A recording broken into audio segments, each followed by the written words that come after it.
Pemerintah Kota Bukit Tinggi membagikan bantuan sembako lansia dan penyandang disabilitas di 24 kelurahan.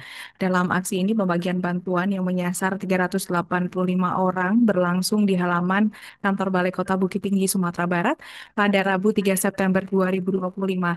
Kepala Dinas Sosial Kota Bukit Tinggi menyebut bantuan sembako diberikan untuk pemerataan sosial di wilayahnya. Untuk informasi selengkapnya akan disampaikan wartawan kami yang telah terhubung dari Tribun Padang, Muhammad Iqbal. Rekan Muhammad Iqbal, silakan laporan Anda. Baik, terima kasih rekan Alinda. Ya, selamat sore Tribuners. Benar telah Pemko Bukit Tinggi telah menyerahkan bantuan kepada 45 orang dan penyandang disabilitas di berbagai daerah di Kota Bukit Tinggi, Provinsi Sumatera tersebut langsung dalam Kota Bukit Tinggi, yaitu pada Rabu tanggal 3 September 2025 kemarin. Nah, diketahui dari 385 orang tersebut terdiri dari 285 penyandang disabilitas dan 105 orang lansia. Bantuan itu juga diberikan untuk 24 kelurahan di 3 kecamatan yang ada di Kota Bukit Tinggi. Wali Kota Bukit Tinggi, Ramlan Nurmatias, mengatakan bahwa pemberian bantuan kepada lansia dan disabilitas dikhususkan bagi masyarakat yang masuk data Tunggal Sosial Ekonomi Nasional atau DTSN. Nah, dulu masyarakat tersebut masuk DTKS dan sekarang masuk data DTSN yang namanya katanya. Dan semua masyarakat tersebut belum menerima bantuan dari pusat, dan Pemko Bukit Tinggi memprioritaskan masyarakat yang masuk data DTSN tersebut. Nah, selanjutnya kata Ramlan, ini bantuan tersebut juga murni dari APBD atau anggaran dasar, anggaran peminta anggaran maaf, bantuan tersebut juga murni dari APBD dan sudah dianggarkan ke depannya. Dan kata Ramlan, bantuan juga diberikan kepada masyarakat berupa paket sembako, dan kata Ramlan setidaknya bisa mengurangi beban mereka atau beban masyarakat dalam uh, membeli kebutuhan bahan pokok atau sehari-hari.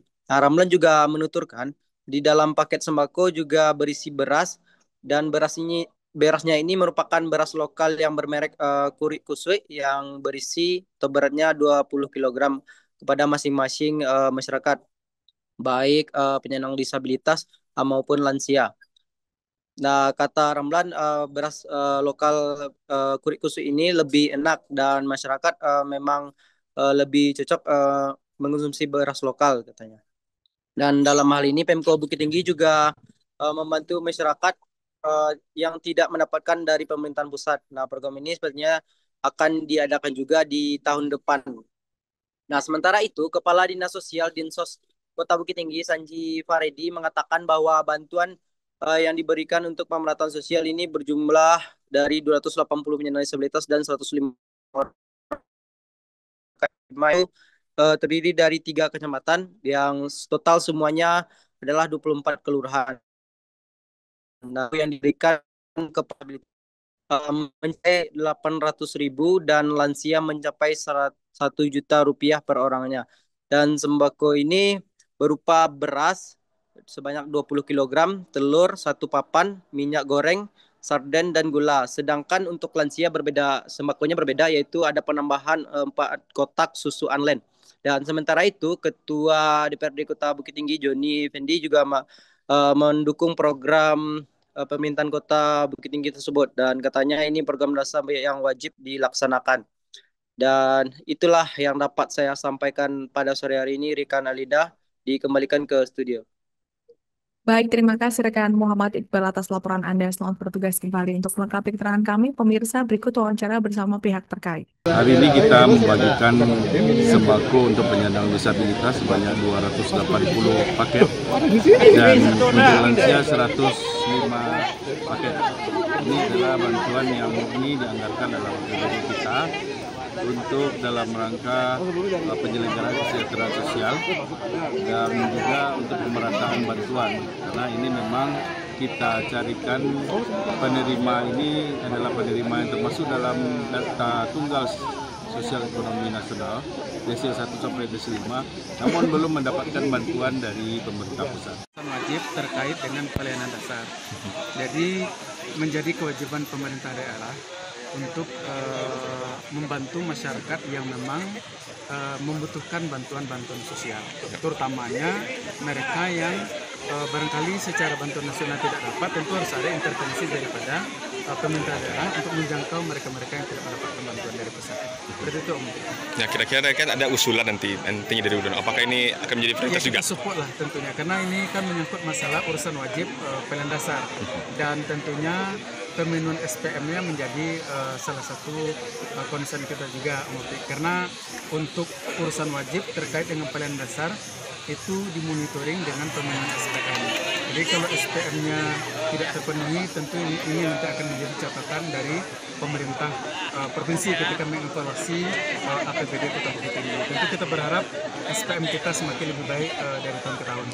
Menurut penyampaian Wali Kota tadi, beliau minta kuota untuk diperbanyak. Bagaimana tanggapannya, Pak, untuk anggaran? Ya, tentunya kita lihat dulu nanti, artinya proporsional anggaran kita. Secara umum tentu kita support. Tentu berapa porsinya kita tentu belum bisa menyampaikannya sekarang, karena dinamikanya pasti akan sangat berkembang. Karena kita banyak urusan yang perlu banyak urusan yang perlu dipikirkan terkait dengan pelayanan dasar. Jadi menjadi kewajiban pemerintah daerah untuk membantu masyarakat yang memang membutuhkan bantuan-bantuan sosial, terutamanya mereka yang barangkali secara bantuan nasional tidak dapat. Tentu harus ada intervensi daripada pemerintah daerah untuk menjangkau mereka-mereka yang tidak mendapatkan bantuan dari pusat. Seperti itu, Om. Nah, kira-kira kan ada usulan nantinya dari UDON. Apakah ini akan menjadi prioritas juga? Kita support lah tentunya, karena ini kan menyangkut masalah urusan wajib pelayanan dasar, dan tentunya pemenuhan SPM-nya menjadi salah satu concern kita juga, karena untuk urusan wajib terkait dengan pelayanan dasar itu dimonitoring dengan pemenuhan SPM. Jadi kalau SPM-nya tidak terpenuhi, tentu ini nanti akan menjadi catatan. Download Tribun X sekarang, menghadirkan lokal menjadi Indonesia.